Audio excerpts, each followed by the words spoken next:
Բարև սիրելի հայրենակիցներ, ողջունում եմ ձեզ համայնայության մայրաքաղաք Երևանից։ Այսօր մարտի 24-ն է 2025 թվական։ Կխոսենք աշխարհաքաղաքական տարածաշրջանային ներպետական ուշագրավ թեմաներից, որոնք կներկայացնեմ իմ մեկնաբանությամբ։ Սկսենք Միացյալ Նահանգներից, որովհետև հետաքրքիր հարցեր կա, որ անպայման պետք է ուշադրություն դարձնենք։ ԱՄՆ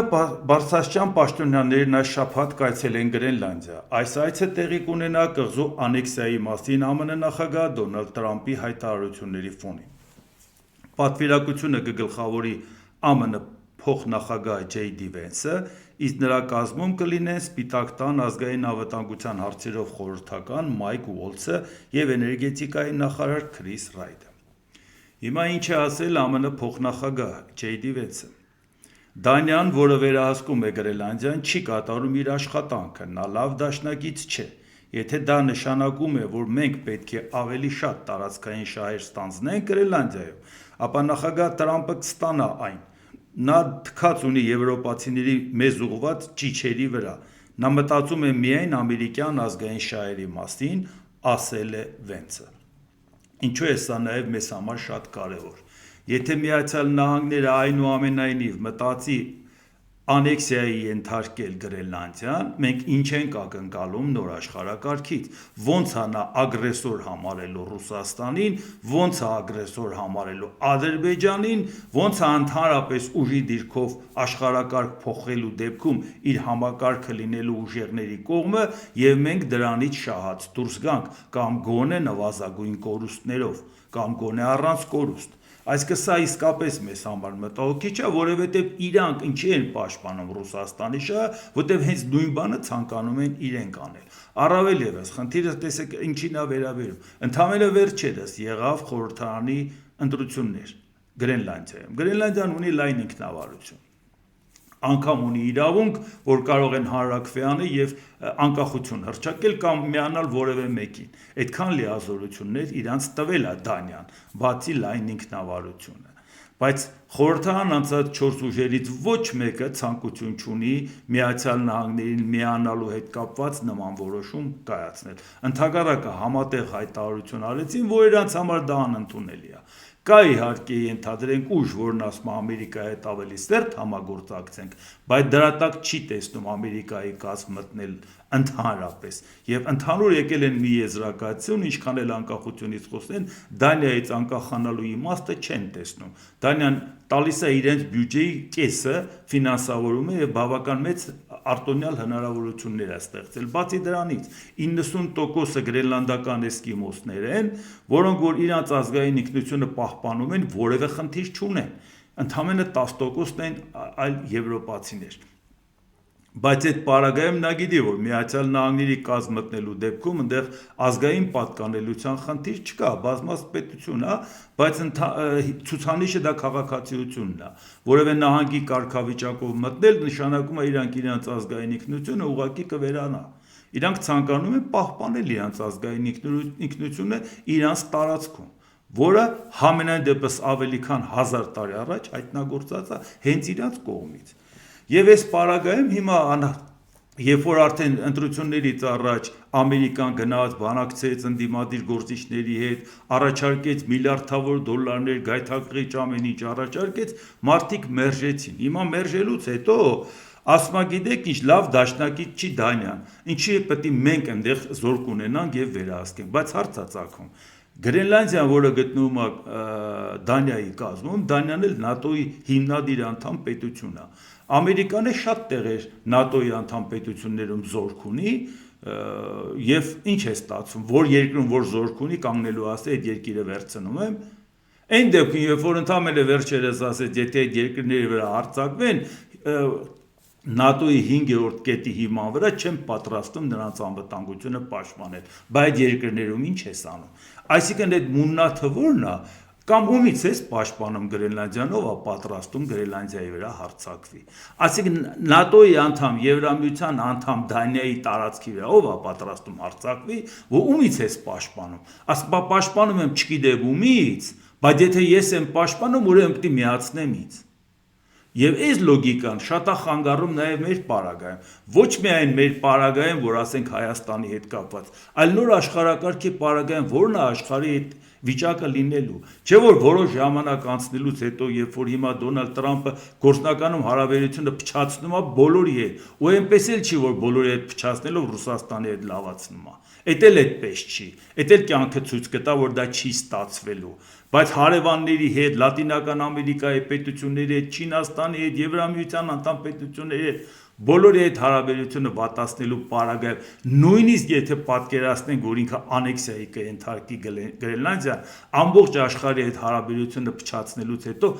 հաջորդ եկողը դա վերանայելու է։ Ուղղակի մի հատ պարզ օրինակ բերենք։ Այո, Պանաման ժամանակին Ամերիկայի վերահսկողության տակ էր, բայց մարդիկ պայքարում էին, որ Պանաման դառնար, Պանամայի ջրանցքը դառնար հենց Պանամայինը։ Պայքարում էին, գնում էին Պանամայի դրոշը դնում էին ջրանցքում, ասում էին այս մերն է, բայց դրեցին տարածքները պաշտպանելու համար Ամերիկայի Միացյալ Նահանգների ուժայինները կրակ բացեցին 1964 թվականի հունվարի 9-ին, 20 հոգի զոհվեց, 500 հոգի էլ վիրավորվեց, շատ դուրս բողոքի ալիք բարձրացրեց դա ամբողջ աշխարհում, նաև ավելի շատ Լատինական Ամերիկայում։ Եվ դրանից հետո բավական լարվեց հարաբերությունները Լատինական Ամերիկա։ Այն աշճանի հարաբերությունները փչացավ, որ 77 թվականին, երբ որ հիմա խոսք կա գնում, որ Ամերիկայի Միացյալ Նահանգների 39-րդ նախագահ Ջիմի Քարտերը 77 թվականին ստորագրեց, որ ասեց տանք, Պանաման վերադարձնենք ջրանցքը Պանամային, հիմա տպավորությունը առաջանում, ասում են ինչի տվեցիր, բա մոռացել եք դրանից առաջ ինչ էր կատարում, 77 թվականի հունվարի 20-ին նա պաշտոնը ստանձնել, սեպտեմբերի 7-ին ստորագրել, նույն տարվա մեջ ստորագրել, այսինքն բա իրանից առաջ ինչ էր կատարում, ոնց էր հարաբերությունները ջախջախից փչացրել Ջերալդ Ֆորդը, նախկին նախագահը, ոնց էր դրանից առաջ փչացրել Ռիչարդ Նիքսոնը, Եվ ի վերջո, երբ որ այդ դա ստորագրեց Կարտերը, լատինամերիկյան բոլոր պետությունները ողջունեցին դա եւ փորձեցին հարաբերությունները կարգել։ Ամերիկան գործնականում ինքը մեկուսացման մեջ էր հայտնվել հարաբերությունները վատացնելով, որտեղ զոհեր եղան պաշտպանելու հետ կապված։ Եվ ինքը այդ քայլը արեց, որպեսզի վերականգնի իր հարաբերությունները Լատինական Ամերիկայի պետությունների հետ։ Հիմա նույն բանը անելու է Տրամպից հետո եկողը, եթե ասենց ուժային ձևով մտնեն, բայց դա հասցվելու է աշխարհին էլ, Ամերիկային էլ շատ ծանր հարված, Ամերիկայի հեղինակությանը ծանր հարված, իսկ մեզ համար հսկայական անորոշություն, մենք գտնվում ենք մի տարածաշրջանում, որտեղ Միացյալ Նահանգները հարաբերությունը փչացնելով շատերի հետ պատրաստ է հարևանի տարածքը անեքսիայի ենթարկի եւ ընդհանրապես իրան առանձնապես չի հետաքրքրում հարավային Կովկասը։ Դե դուք պատկերացրեք, որն է մեր մտահոգությունը, երբ որ տեսնում եք ամենօրյա այդ հոխորտանքը, որը Ադրբեջանից ենք լսում, Ռուսաստանից ենք լսում, որ փորձում են ամեն ինչ անել նորից ակտիվանալ մեր ուղղությամբ։ Հիմա շարունակենք։ Ազգային անվտանգության հարցերով խորհրդական Մայքլ Ուոլթս ԱՄՆ խնդրում է Ռուսաստանին վերացնել անօրինական ճանապարհով Ռուսաստան տեղափոխված ուկրաինացի երեխաներին։ Ուոլթսը վստահեցրել է, որ Տրամպը բարձրացրել է այս հարցը,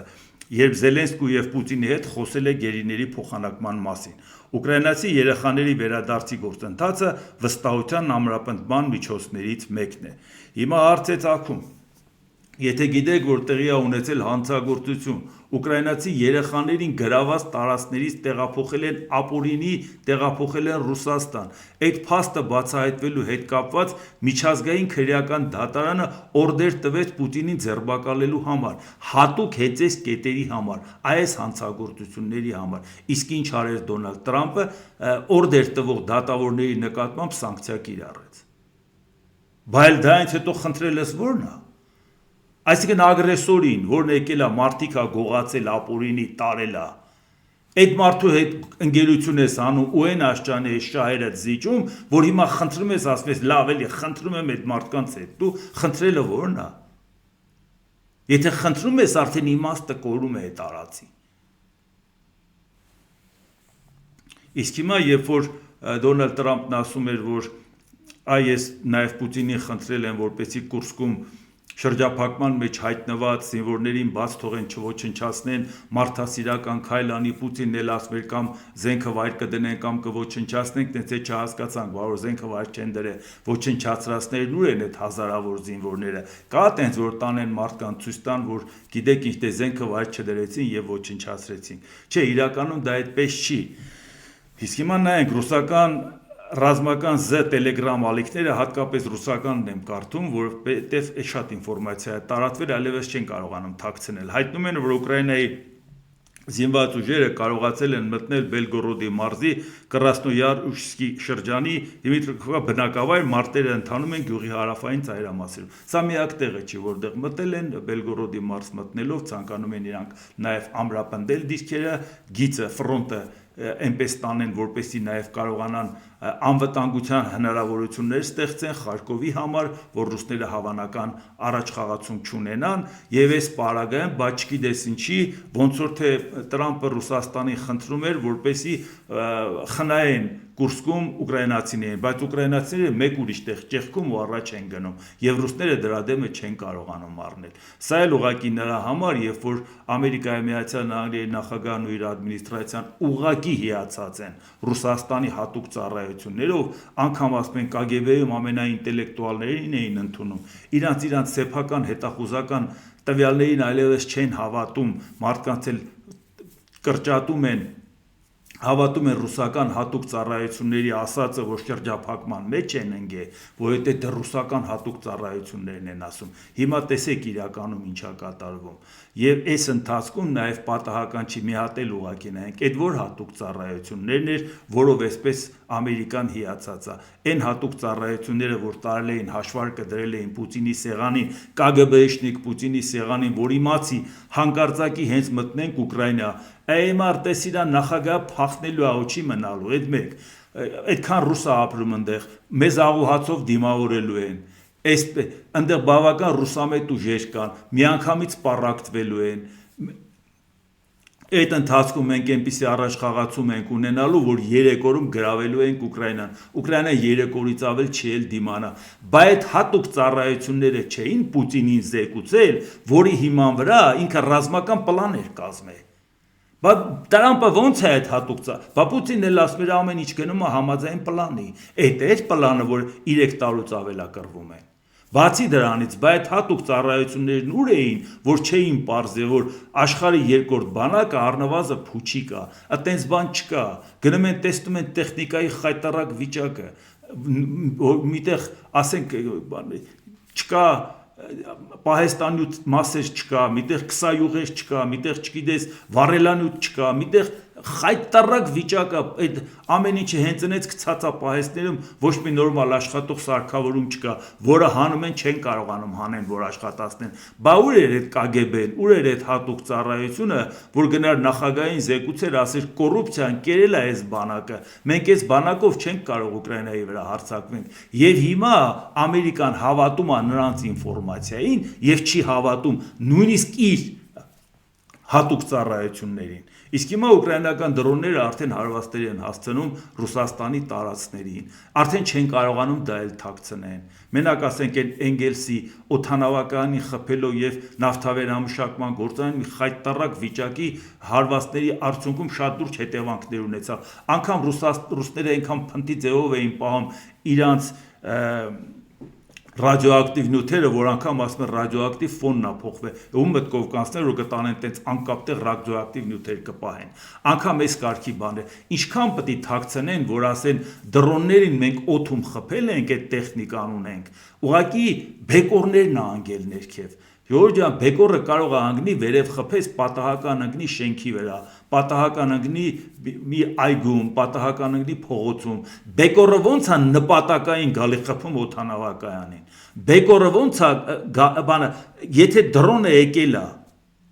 եթե դու դրոնը խփածել ես միջև տեղ հասնելը, նրա բեկորեն չի պետք է ինգնի այն նշանակետին, որին հենց ուզում էին խփեն, օդանավակայան, վառելիքաէներգետիկ ռեսուրսների հետ կապված կոմբինատներ, բաներ, պահեստներ, ռազմական պահեստներ։ հարթած նպատակային կպել է, այսինքն նշանակում է 1000 կիլոմետր թռած դրոնը հենց եկել է հասել է տեղ, օդում խփել է կարող է գլխով եք խփել, դուք լավ կգնաք բան կաշխատեք, ֆուտբոլի ժամանակ կարող է պաշտպան աշխատեք կենտրոնական, կարող է գլխով կարողանաք գնդակը պահեք, այսինքն այդ աբսուրդ է էլի, եթե բեկորը ընկներ, բեկորի հարվածը այդ գիտենք ինչ պատահական տեղ կընկներ, բանապատակային ոնց է խոցը, եթե 1000 կիլոմետր եկել է, դու ոչ մի սարքավորումով չես կարողանում ֆիքսես, որովհետև հակաօդային պաշտպանության վիճակն էլ է խայտառակ, որովհետև այդ դրոնները նպատակային խփում են նաև այդ հակաօդային պաշտպանության համակարգերին, այս ուղղակի նրա համար, որ մենք հասկանանք, թե ի վերջո նոր աշխարհակարգի պարագայում այսքան ժեստերը Ռուսաստանին տանում է արդյոք աշխարհը ավելի խաղաղ վիճակի, որ գոնե մտածենք ոնց անենք, մենք էլ մերը պատկերացնենք։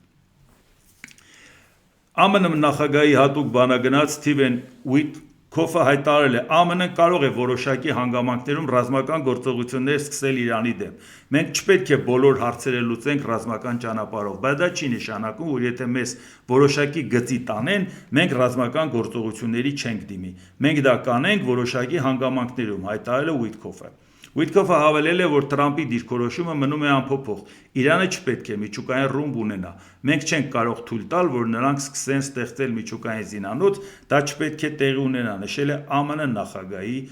հատուկ բանագնացը։ Իհարկե Իրանն էլ պարբերաբար ասում է, որ մենք չենք զիջելու, եթե մեր ճնշման տեսքով են խոսում, պատասխանը նույն ձևի ալնելու եւ այլ, ուղիղ բանակցություններ չեն լինելու, բայց միևնույնն է, մեզ համար պարտադիր է, որ մտահոգիչ է նաեւ այն հանգամանքը, որ հանկարծ Իրանին հարված հասցնեն, Իսրայելը կհասցնի, Միացյալ Նահանգները կհասցնի, պատասխան հարված կտան, թե ինչ կանեն, միևնույնն է, մենք դրանից մտահոգված ու այդ մտահոգությունը մենակ այսօրվա մասին չի։ Ես 2009 թվականին էլ երբ որ եկավ մի ժամանակ, երբ որ լա խոսում էին, որ կարող է Բարակ Օբաման հարվածներ հասցնի միջուկային օբյեկտներին Իրանի, որովհետև կասկածում են նրանք շատ մոտ են միջուկային օբյեկտ ստեղծելուն, դեռ այն ժամանակ հեռուստամի ելույթում կար, ուղղակի հարմար չէր ներկայացնել, կտրել ցույց տալ ձեզ, հենց այդ մտահոգությունն էի հայտնում, որ Իրանին հարվածելը բացարձակ մեր շահերից չի բխում։ Եթե Ամերիկայի Միացյալ, այն էլ Բարակ Օբամային խաղաղության Նոբելյան մրցանակ տվեցին, արդեն անհարմար զգաց հարվածներ հասցնել էլի, հա, որովհետև դուք պատկերացեք, մեր հետ հարևան են էթնիկ ադրբեջանցիներ։ Եթե որևէ երկրին հարվածներ են հասցնում պատերազմական, դա ընդունված բան է, լցվում են հարևան պետություն, դա բոլորի մոտ է այդպես, մենակ հատուկ նպատակային չի դա, անվտանգ տեղ են գնում, իսկ նաև միջուկային օբյեկտներ կան նաև մեր սահմանից ոչ այդքան հեռու, եւ այդ պարագայում, իսկ եթե էթնիկ ադրբեջանցիներին Թուրքիան ու Ադրբեջանը լավ էլ փողերը տա, ու աս երեխեքին գրկեք մտեք Հայաստան, մենք ինչ ենք անելու։ Սահմանի վրա կանգնած մեր սահմանապահը կրակելու է երեխուն գրկած անցնողի դեմը, իհարկե դա մեզ համար մտահոգիչ է։ Մտահոգիչ է, որ այսպես թե այնպես կարող է օբյեկտիվ ունեն իրանք մտնեին անվտանգ տեղ դուրս գալու միջուկային օբյեկտ խփես, կարող է ռադիացիա ալի, չգիտես ինչ էլի դետոնացիայից, կարող է երկրաշարժ էլի, հազար ու մի բան կարող է ալնի։ Բայց եթե դա նպատակային անում է այն պետությունը, որը երազում է քեզանից վերցնի Սյունիքը, բա որ գան լցվեն այնտեղ կարմիր խաչն ու կարմիր մահիկն էլ գան, տարածքներ տրամադրեն, ասեն եկեք ստեղ ապրեք, մինչև ձեր մոտ խաղաղվի, դեմը ոնց են կառնելու Թուրքիան ու Ադրբեջանն էլ պատրաստ են միլիարդներ ծախսեն, մենակ այդ տարածքը վերցնեն։ Ու քանի որ չեն կարողանում Իրանին համոզեն, Իրանի ադրբեջանցիները Իրանի քաղաքացու անձնագրով որ գան մտնեն, ինչ են անելու։ Դեմը ոնց են կառնելու։ Նիկոլ Փաշինյանը հրամանա տալու, ասի արաքս անցնողներին կրակեք։ Իհարկե դա մեզ համար, այսպես ասած, մտահոգությունը միշտ ունենում ենք, հավանական տարբերակ, որ մտածենք ոնց ենք դրա դեմն առնում։ Որտեղ եթե Ամերիկայի Նահանգները հարվածել Իրանին, ցամաքային գործողություն չի կատարելու։ Գոնե ցամաքային գործողությամբ պետք է մեր անվտանգությունը ապահովի, որ մեր սահմանը անցնելը ստիպված չլինի մնա մեր զինվորի վրա, որի պարագայում դարերով թշնամի դառնանք Իրանի հետ։ Բայց եթե հանկարծ համաձայնվենք անցնել, անցնում են ադրբեջանցիներ։ Մենք այդ վտանգը միշտ էլ ունենալու ենք։ Այդ վտանգը ունենալու ենք նաև Ադրբեջանի հետ։ Ադրբեջանի հետ քանի խաղաղության պայմանագիրչի զորքը դիրքերը պահում է,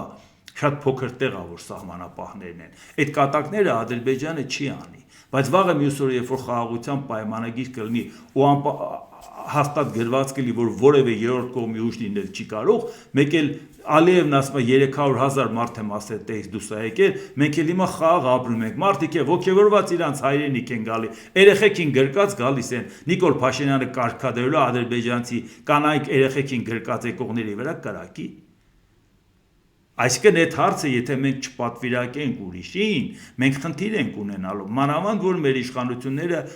հակառակորդի կողմից են խաղում։ Ու պետք չի ասել, որ կարող է մենք դա ասենք հուշում ենք, նրանք երազում են դա անեն, ամեն օր ասում են երբ պետք է այդ 300,000-ին հետ բերենք, ես չեմ հուշում, ես ձեզ ասում եմ, որ դա մեր գլխին սարքելու են, այդ դրա համար Նիկոլ Փաշինյանին պարտադիր ասում են, չպետք է լինի սահմանին որևէ այլ երկրի զորք, որպեսզի եթե սահմանին կանգնած է հայկական զորքը, խաղաղության պայմանագիրն էլ ունենք, մարդիկ խաղաղ ուզում են գան իրանց ընտանիքում ապրեն, Նիկոլ Փաշինյանը պետք է ասի խաղաղ եկողի վրա կրակեք, չի անելու ժողովուրդ ջան, այսինքն Հայաստանը այդպես հանձնելու են, շատ հանգիստ քայլելով,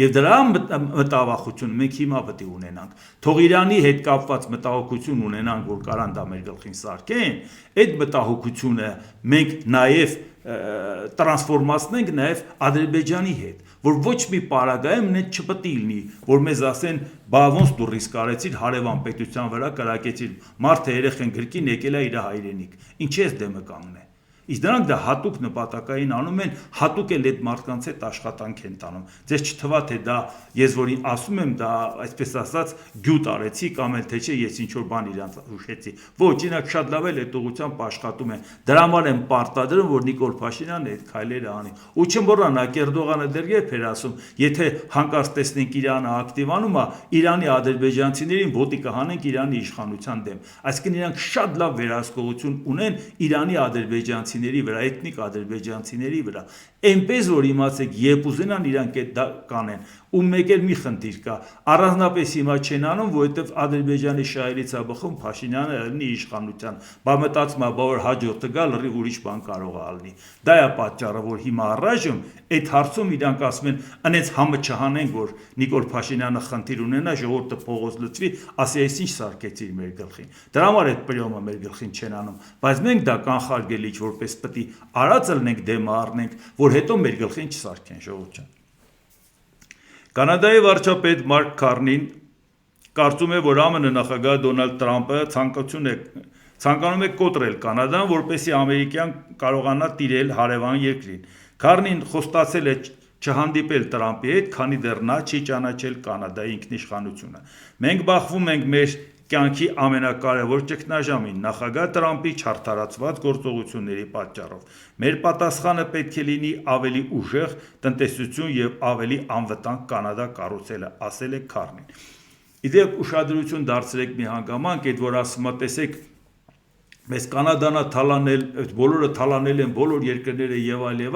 ամբողջ տպավորությունը, որ ժողովուրդ ջան, պայքարում եմ ձեր փողերը հետ բերելու համար։ Ուկրաինայի հետ կապված էլ էս այս 500 միլիարդի փողը ստորագրում ենք, այդ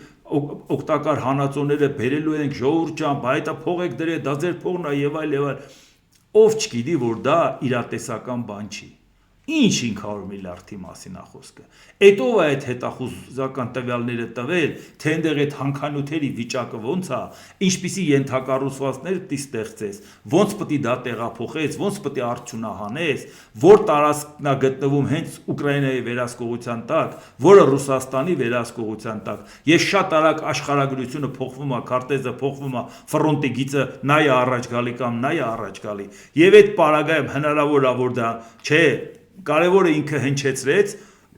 ժողովուրդ ջան, 100 միլիարդ նախորդները նվեր են տվել, ես 500 միլիարդ հետ բերող եմ։ Կարևորը ժողովրդի ականջը շոյեց, որ բերելու է։ Իրականում գնալու է խրվի այնտեղ ու տեսնի, որ այդ հնարավորությունները չկա։ Եվ հետո նաև պետք է մտա, բա դե ժողովուրդ ջան, մի քիչ սպասեք, որ այդ հարցը լինի։ Ոնց որ հիմա ասում է, բա մաքսատուրքերը դրել են, որտեղ ձեզ թալանում էին։ Ասում է, բա գնաճի դեմ ով է պայքարելու, ասում է, ոչինչ, հիմա մի քիչ նեղության մեջ կլնենք, բայց հետո այդ հարցը կլուծենք։ Արդյունքում ինչ է ստացվում։ Էլի նույն պոպուլիզմը։ ԱՄՆ կառավարության արդյունավետության վարչության ղեկավար Իլոն Մասկը 2 ամսում կորցրել է 148 միլիարդ դոլար, բայց այնուամենայնիվ մնացել է աշխարհի ամենահարուստ մարդը։ Մասկի կարողությունն այժմ 321 միլիարդ դոլար է եւ այն արագորեն նվազում է։ Հիմնական պատճառը նախագահ Դոնալդ Տրամփի իշխանության գալուց ի վեր Մասկի Տեսլա ընկերության արժեթղթերի գնի ավելի քան 40% անկումն է։ Այս ամենն անհանգստացնում է ներդրողներին, ներդրումային բանկիր Ռոս Գերբերն արդեն կոչ է արել Մասկին հեռանալ Տեսլայի ղեկավարի պաշտոնից, քանի որ նրա տոքսիկ կերպարը վնասում է ընկերությանը։ Փաստորեն այդ որ միշտ ասում են, որ բիզնեսը չպետք է սերտաճի պետական կառավարման հետ։ Կատեգորիկ կերպով, որպեսի ոչ բիզնեսի, ոչ պետական կառավարման մեջ աշխատելով բիզնեսին վնասես, ոչ պետական կառավարման մեջ աշխատելով բիզնեսը հովանավորես։ Դա այնքան ակնհայտ բան է, որ ինքը վաղուց պետք է ինքը լիազորային կառավարման հանձներ իր բիզնեսները եւ գնար չինովնիկ աշխատեր, որպեսի ինքը շահերի բախում չլիներ։ Ցանկացած երկրում այդ ամեն ինչը հրաշալի գիտեն։ Ամերիկայում որ նման բան կատարվում է, հիմա էլ որքանի որ այդ խեղճը տուժել է, հիմա Դոնալդ Տրամփը արդեն հովանավորչական այս քաղաքականությունն է առաջ տանում։ Մի բան, որ ընդհանրապես Ամերիկայի պարագայում չի կարելի, բա աշխարհին ուրիշ բան եք բացատրում։ Սա աշխարհին ասում եք բիզնեսը տարանջատեք պետական կառավարումից։ Դոնալդ Տրամփը պատրաստում է փոխհատուցել միլիարդատեր Իլոն Մասկի վերջինիս կրած վնասների համար, որոնք նա սկսել է կրել նախագահի հետ համագործակցության ընթացքում։ ԱՄՆ նախագահը մտադիր է շնորհակալություն հայտնել իր ընկերոջը, նրան միլիարդավոր դոլարների պետական պայմանագրերով պարգևատրելով։ Այժմ SpaceX-ն արդեն ունի 22 միլիարդ դոլարի պայմանագրեր ԱՄՆ կառավարության հետ, հայտնում է Fortune ամսագիրը։ Ըստ Washington Post-ի Մասկի ընկերություններն օգտվում են նաև 38 միլիարդ դոլարի պետական սուբսիդիաներից, վարկերից եւ հարկային արտոնություններից, եւ սա դեռ միայն սկիզբն է։ Տրամփի վարչակազմն օգտագործում է Starlink արբանյակային ինտերնետը լայնաշերտ ինտերնետի հասանելիությունը ընդլայնելու համար։ Ըստ New York Times-ի միայն այս պայմանագիրը գնահատվում է 45 միլիարդ դոլար։ ԱՄՆ առևտրի նախարարությունը նույնպես ցանկանում է եւ այլ պենտագոնները հայտեր ներկայացնում եւ այլ։ Այ հիմա տեսնում եք ինչա կատարում, դե բա ձեր պատճառով տուժել են, դրա համար պետք է ամեն ինչ անենք պետական բյուջեից, բա ամեն անգամ խնայողություններից եք խոսում, կոպեկ պետական բյուջեի փողերը խնայեք։ Հիմա մարդիկ մտածում են, բա սրա մեջ հովանավորչություն չկա։ Այդ մարդը բիզնեսմեն է, բոլորին ստուգում է, փողերը վերում է, որ այդ փողերը ինքը տանի։ Սաուդյան Արաբիայի մայրաքաղաք Ռիադում սկսվել են Ռուսաստանի եւ ԱՄՆ-ի պատվիրակությունների բանակցությունները, քննարկման թեման ռուս-ուկրաինական հակամարտության կարգավորումն է։ Երեք Սաուդյան Արաբիայի մայրաքաղաքում բանակցություններ են տեղի ունեցել ուկրաինական եւ ամերիկյան պատվիրակությունների միջև։ Դեռ չկա պատասխանները, չնայած լրագրողներին հեռացրել են, որ ասեմ տենց շատ արագ կիմանանք ներսում ինչա կատարում, մի քիչ ժամանակապետ հետագայում այդ հարցերին մենք կանադառնանք։ Ուկրաինական պատվիրակությանը ասել են մի հատ էլ հանդիպում պետք է լինի։ Դրա մասին էլ մենք կիմանանք։ ԱՄՆ պետքարտուղար Մարկո Ռուբիոն մարտի 25-ին Վաշինգտոնում կընդունի Թուրքիայի արտգործնախարար Հական Ֆիդանին։ Նշում է, որ Ռուբիոյի եւ Ֆիդանի հանդիպման օրակարգը դեռևս հայտնի չէ։ Սակայն ակնկալվում է, որ կողմերը կքննարկեն Մերձավոր Արևելքում վերջին իրադարձություններն ու ռուս-ուկրաինական պատերազմը։ Թուրքիայից վերջին անգամ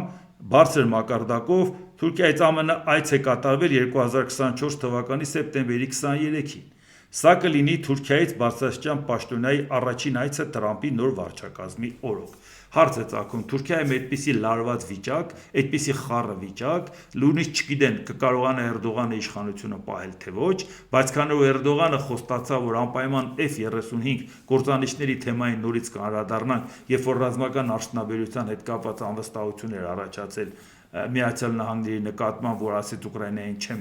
տա զենք, կամ էլ թե չէ F-16-երը, որոնք կա, հնարավորություն կստեղծեն, որ նրանք չկարողանան դա արդյունավետ օգտագործել, դա կասկածներ առաջացրեց շատերի մոտ եւ փորձեցին հրաժարվել։ Թուրքիան անմիջապես Ամերիկային ժեստ արեց, ես պատրաստ եմ առնել F-16-ել, F-35 էլ շարունակենք համագործակցել։ Հիմա երբ որ երկրի վիճակը այդքան խառն է, կարող էր չէ Ամերիկայի Միացյալ Նահանգների պետքարտուղարը կամ էլ թե չէ Թուրքիայի արտաքին գործերի նախարարն ասեն, մի քանի օրով հետաձգենք մեր հանդիպումը, մինչև լա մի հատ տեսնենք ինչ ալում։ Առավել եւս թուրքական լրատվամիջոցներն են տարածել, որ օրակարգը հայտնի չէ, թե այդ ինչի համար են հանդիպում։ Այսինքն պատկերացրեք, նախապես պլանավորված հանդիպումը լինի եւ գոնե օրակարգի մասին գոնե չասվի։ Այս հարցերն են քննարկելու եւ այլ հարցեր։ անգամ այդ այսը չկա։ Այսինքն Ամերիկայի Միացյալ Նահանգները այսօր այսպիսի լարված իրավիճակում գործող ադմինիստրացիային, Էրդողանի ադմինիստրացիային ցանկանում է ցույց տալ, որտեղ հենց թուրքական լրատվամիջոցները իշխանական տարածեցին սա, որ Ռուբիոն պատրաստվում է ընդունի Հակամ Ֆիդանին։ Եվ դա նրա համար, որպեսզի ցույց տան, որ Ամերիկայի Միացյալ Նահանգների աջակցությունն է, թե ինչին է պետք է այս վիճակում Ամերիկան աջակցի Թուրքիային, դա էլ հավանաբար իրանք կիմանան։ Իսկ հիմա նայենք Հայաստանում, ԱՄՆ արտաքին գործերի փոխնախարար Պարուշ Հովհաննիսյանը հայտարարել է. Եվրամիության հետ գործընկերության նոր օրակարգում առաջին անգամ անդրադարձ է եղել անվտանգային ոլորտին, որպես առանձին ուղղություն, եւ այս համատեքստում Եվրամիության հետ մեր գործընկերության անվտանգային բաղադրիչը հաջողությամբ զարգանում է։ Հայաստանում Եվրամիության քաղաքացիական առաքելության մանդատի երկարաձգումը գալիք 2 տարիների ընթացքում շարունակվելու է զսպող գործոն հանդիսանալ, նպաստելով սահմանային շրջաններում կայունության միջավայրի ամրապնդմանը եւ էսկալացիայի հնարավոր ռիսկերի կանխարգելմանը։ Այսինքն գալիք 2 տարվա ընթացքում այդ մանդատը շատ կարևոր դերակատարություն է ունենալու։ Այսինքն այն ժամկետով, որ կա, համարում ենք, որ դեռ այդ 2 տարվա ընթացքում խաղաղության պայմանագիր չի կնքվի։ Դե մերոնք էլ ասում են, չէ՞, մեր իշխանությունները, որ 27 թվականին դե սահմանադրությունը փոխենք, Ադրբեջանն էլ ասում է, մինչև չփոխեք, չենք ստորագրելու։ Այսինքն լավ էլ իրանք հաշվել են այդ 2 տարին։ Բայց մեզ մշտական ասում են ամեն օր պատրաստ ենք ստորագրել, Ադրբեջանը ձայն չի հանում։ Եթե իսկապես կայուն խաղաղության նշաններ լինեն, կարող ենք քննարկել նոր մանդատ ԵՄ դիտորդների համար, հայտարարել է Հովհաննիսյանը։ Այսինքն հասկացանք, այնա եթե խաղաղությունը լինի նոր, բայց առաջիկա 2 տարվա ընթացքում ըստ այդ երկուսի խոսույթի նա ասում է առանց սահմանադրությունը փոխելու չի լինի, նա էլ ասում է սահմանադրությունը 27 թիվ, 25 թվին 2 տարին գումարում է 27-ը գալիս էլի։ Արտգործնախարարի տեղակալ Պարուշ Հովհաննիսյանը անդրադառնալով դիտարկմանը, թե չնայած համաձայնեցված փաստաթղթին Բաքուն շարունակում է նախապայմանների լեզվով խոսել, եւ թե այս պարագայում Հայաստանն ինչպես է պատկերացնում գործընթացի շարունակությունը, փոխնախարարն ասել է. Դիտարկմանը, թե վերջին շրջանում Ադրբեջանի գործողություններն ու հայտարարություններն ավելի ագրեսիվ են դարձել, փոխնախարարը պատասխանել է, սա նոր գործելավոճ չէ, թե անցած տարի, թե նախանցած տարի բազմաթիվ էին նման հայտարարությունները, որ Հայաստանը խախտում է զինադադարը, ինչ որ գործողություններ է կատարում։ Հիմա իհարկե շատ կարևոր գործիք ունենք, դիտորդներն են, որոնք արձագանքեցին թե այս դեպքում, թե նախկինում։ Այսինքն այնուամենայնիվ խաղաղության հետ կապված շատ կարևոր գործառույթ են իրականացնում դիտորդները։ Հիմա խաղաղության համաձայնագիրը անվտանգության երաշխիք չէ, ռիսկերն են նվազում, եզրափակել է արտաքին գործերի փոխնախարարը Պարուշ Հովհաննիսյանը։ Այսինքն խաղաղության պայմանագիրը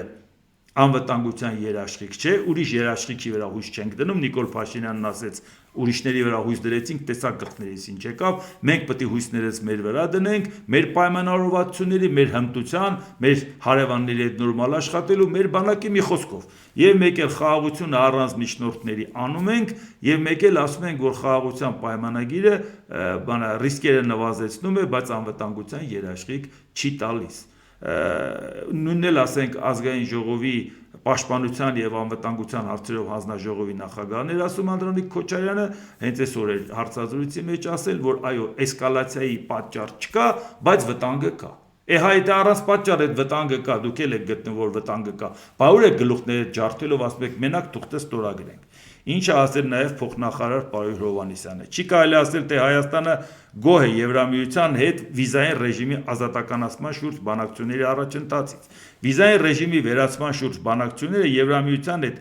օրակարգային միակ հարցն են, որի շուրջ Հայաստանին չի գոհացնում համագործակցության մակարդակը, պատկերացնում եք, ամեն օր խոսում են, էսա բանակցությունը, էս ենք անում, մյուս փուլին ենք անցել, շատ լավ անում ենք, բայց շատ դժգոհ են այդ ընթացքից։ Փոխնախարար Պարուշ Հովհաննիսյանի խոսքով բազմաթիվ բողոքներ է ստանում քաղաքացիներից։ Դրանք հիմնականում վերաբերում են վիզաների տրամադրման ուշացումներին, իսկ դրանց հոսքը չի նվազում։ Ներկայում բանակցություններ են վարվում ԵՄ առանձին երկրների հետ նոր հյուպատոսարաններ բացելու շուրջ, ավելացրել է Հովհաննիսյանը։ Հարցին, թե որքան ժամանակ կարելի է ակնկալել, որ ստորագրվի համապատասխան համաձայնագիրը, արտգործնախարարության ներկայացուցիչը մասնավորապես ասել է, մեր եվրոպացի գործընկերները միշտ խուսափում են կոնկրետ ժամկետներ կամ վերջնաժամկետներ նշելուց, բայց եթե հաշվի առնենք համաձայնագիրը, ստորագրման մյուս երկրների փորձը, ապա բանակցությունները տևել են 3-ից 5-6 տարի։ Նախ 3-ից 5-6 տարի, որպեսզի չասեն մարդկանց, այ հիմա շատ արագ բանակցեցինք, տեսեք ինչ են ելնում, սա մեկ, եւ երկրորդ, լավ, չեք հասել ազատականացմանը, չեք կարողանում հասնել նրան, մարդիկ, որոնք վճարում են, մարդ ընդունեն, մի բան չեք կարողանում անգամ բանակցեք, այդ տարածքում մարդ ընդունեն, ժամերը երկարացնեն, չգիտես ինչ անեն, մանավանդ որ այդ փողը գանձում են գնացող զբոսաշրջիկի հաշվին, այդ մարդը փողը վճարում է, հիմա տվեք այդ չեն կարողանում գրանցվեն ֆիզիկապես, որ կարողանան գնան, որովհետև հնարավորություն չկա դա։ Դուք այդ չեք կարողանում սկի անեք, լա չենք ասում վիզաները ազատականացրեք։ Չեք կարողանում հասնեք նրան, որ մարդիկ այդքան հոսքը տեսնում են, վճարունակ մարդկանց տեսնում են, եթե մարդը գնում է արտասահման, պատրաստ է վճարել։ Մարդը վճարում է այդ սպասարկման համար, բայց նրան հնարավորություն չես տալու, որովհետև համապատասխան աշխատող չկա։ Այդ հարցը դուք կարողացեք լուծել, դա էլ Հայաստանի տարածքում լուծելու հարց է։ Որ մարդուն ասեք, ընկեր ջան, բայց այսքան փող որ հավաքում ես, մի հոգի ավել մարդ ընդունեք, այդ բանակցեք, այդ ար, սկի այդ չեք կարող անեք, 5-6 տարում դուք պիտի վիզա ազատականացնեք, այն էլ մանավանդ, որ այն ինչքան որ դուք Ռուսաստանի հետ լավ եք, նրանք ինչ որտեղ կաշկանդված են, ասում են, անեչելի Հայաստանը օգտագործեն տրանզիտ, կան Հայաստանի քաղաքացիություն ստանան ու գնա Եվրոպա ազատ։ Իրանք այդ անհանգստությունն էլ ունեն։ Դու չես կարող սենց սիրտը դու ճանապարհը դու ամեն ինչ բացես Ռուսաստանի առաջ, հետո մի հատ էլ բացես Եվրոպայի առաջ։ Նրանք քո նկատմամբ անվստահություն են ունենալու, որովհետև Ռուսաստանը Հայաստանն օգտագործել է որպես տրանզիտ։ Այժմ Եվրաինտեգրման հարցերի մշտական հանձնաժողովը երկրորդ ընթերցմամբ դրական եզրակացություն է տվել ՀՀ Եվրոպական միությանը անդամակցելու գործընթացի մեկնարկի մասին նախագծին։ Նախագիծը ներառվել է առաջիկա հերթական նիստերի օրակարգում։ Հայաստանի Հանրապետության Եվրամիությանն անդամակցելու գործընթաց սկսելու մասին օրինագծի նախաբանից կհեռացվի Հայաստանի ժողովրդի միասնական կամ արտահայտող ձևակերպումը։ Վաղ իհարկե դա կքննարկեն դրական եզրակացությամբ կքննարկեն, կանեն ավելի լավը վաղը անդրադառնանք, եսի մասելիքը կասեն դրա հետ կապված, ինչ շահեցինք, ինչ կորցրեցինք դրա հետ կապված, կամ ինչ սպասումներ ունեինք, արդարացավ թե ոչ։ Իրանի արտաքին գործերի նախարար Աբբաս Արաղչին այսօր պաշտոնական այցով ժամանել է Հայաստանի մայրաքաղաք, ծրագրելով հայկական իշխանությունների հետ քննարկել երկկողմ հարաբերություններն ու Անդրկովկասի տարածաշրջանում տեղի ունեցող վերջին զարգացումները։ Այցի շրջանակում նախատեսված է նաև Իրանի արտգործնախարար Արաղչիի բանակցության ուժը գրքի շնորհանդեսը։ Իհարկե բան չունեմ ասելու, եթե ինքը շատ լավ գիրքագրեր, որը մարդկանց կհետաքրքրի, դիվանագիտական է տարվեստը, բայց ամեն օր խոսք է գնում նրա մասին, թե Ամերիկան կհարվածի թե չէ, իրանք էլ ասում են, եթե սպառնալի լեզվով եք խոսում, մենք ձեր հետ քննարկելու բան չունենք։ Ուզում ասեմ, բանակցության ուժ է գիրքը տեսնես Արաղչին կարդացել է, որ հանկարծ ինքը իմանա, թե Ամերիկայի հետ բանակցելուց իրան ոնց պահի, Թուրքիայի հետ բանակցելուց ինչպիսի հաջողություններ ունենան, եւ այդ բանակցային ճանապարհով այնպես չլներ, որ Համասը, Հեզբոլլահան, Հութիները Իրանը նրանց ֆինանսավորեր, ներողություն, ֆինանսավորեր եւ այդ պարագայում բավական խնդիրների մեջ ընկներ եւ նաեւ Իրանը խնդիրների մեջ։ Կարող է շատ լավ բան ա գրել, բան չունեմ ասելու, կկարդանք, կիմանանք։ Դոնալդ Տրամփի հատուկ բանագնաց Սթիվեն Ուիտքոֆը նշել է, որ տարբեր հակամարտություններում որպես միջնորդ հանդես գալու ժամանակ ԱՄՆ այդ միջնորդությունը տեղին կհամարի միայն այն դեպքում, եթե ազդեցություն ունի ու հաջողության հասնելու հնարավորություն է տեսնում։ Իհարկե սա մի քանի օր առաջ է ասել, բայց ուղղակի հենց Իրանի հետ կապված ասի մի հատ էլ հիշեցնենք դա։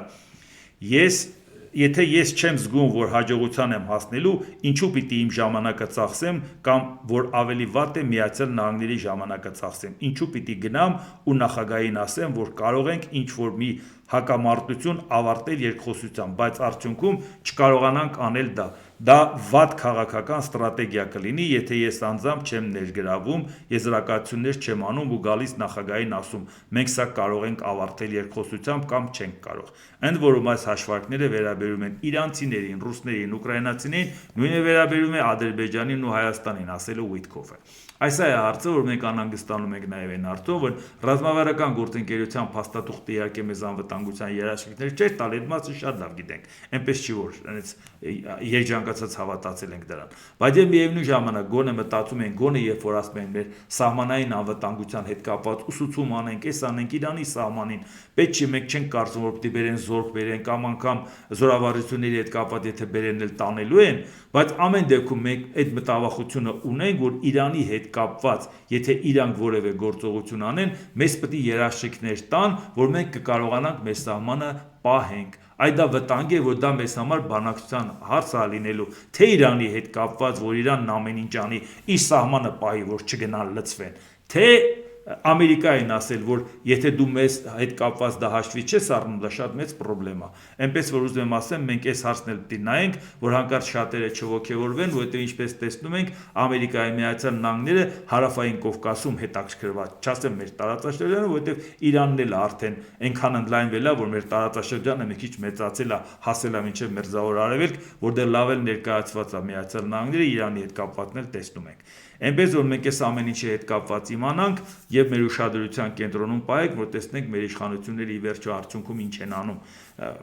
Մի հատ միջադեպի մասին էլ ասեմ, Վրաստան-Հայաստան UEFA-ի ազգային լիգայի փլեյ-օֆի փուլի պատասխան խաղից հետո վրացի երկրպագուները նետել են առարկաներ հայ երկրպագուների ուղղությամբ, ինչը մեծ աղմուկ էր առաջացել թե Հայաստանում, թե Վրաստանում, միջադեպի վերաբերյալ իր կարծիքն է արտահայտել Վրաստանի նախկին նախագահ Սալոմե Զուրաբիշվիլին։ Որպես դեռևս լեգիտիմ նախագահ ես կցանկանայի ներողություն խնդրել մեր հարևան ժողովրդից, որպես նախագահ մեր որոշ ոչ քաղաքակիրթ քաղաքացիների անպարկեշտ պահվածքի համար մենք կանք եւ կլինենք բարի հարևանական տրամադրված պետություններ, հնագույն քրիստոնեական կրոնի տեր ազգություններ եւ կապրենք խաղաղ եվրոպական Կովկասում, գրել է Սալոմե Զուրաբիշվիլին։ Իհարկե լավ որ ինքը ներողություն է խնդրում, շատ վատ է որ Հայաստանի վարչապետը պաշտոնական պատվիրակությամբ գտնվելով աշխատանքային այցով թեկուզ գտնվելով